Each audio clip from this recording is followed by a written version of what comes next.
नमस्कार दर्शक बंधु, चलतु जानिबा गोटिए ढाल पानी राताराति सबु करजरू करदेव मुक्ति। गोटिए उपाय द्वारा आपण होइजिबे राताराति कोटिपति।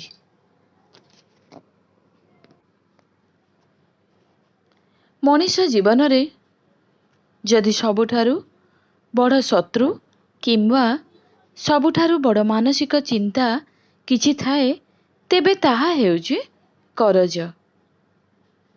निजर अत्यावश्यक समय रे धार नेइथिबा टंका को जेतेबेले मनीष सुझी पारे नहीं से मनीष चिंतारे घारी हेबा को लागि थाए। तेबे आपणकर एही बड़ करज समस्या को निज मुंडरू सहजरे ओल्हाइबा पाई चाहुथिले करंतु गोटिए उपाय। संपूर्ण करज आपनको मुक्त करदेव।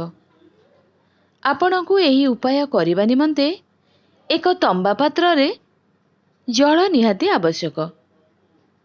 आपण एक छोट तंबा ढाल रे शुद्ध जल आणंतु।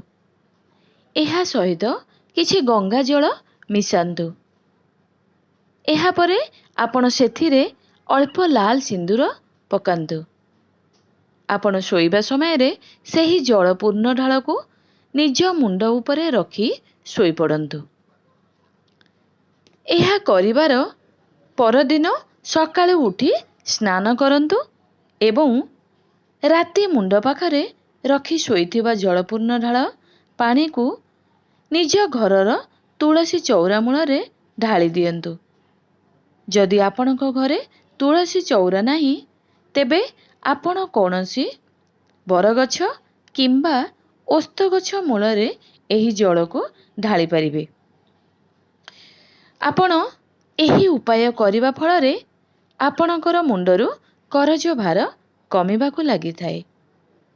आपण करज सुझिबा पई सक्षम होइथांती।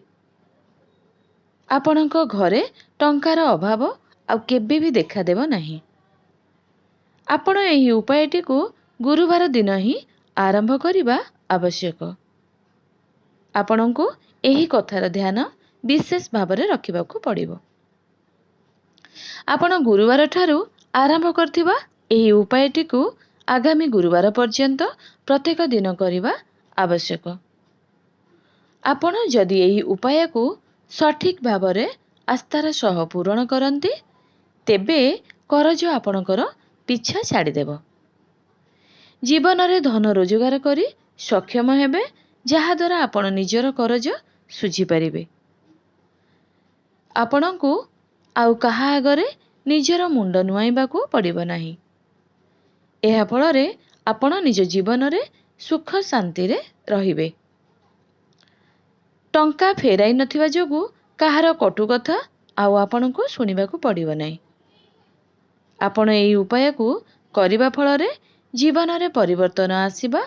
तेणु आपण निज मुंड टेकी रास्ता रे चली पारिबे।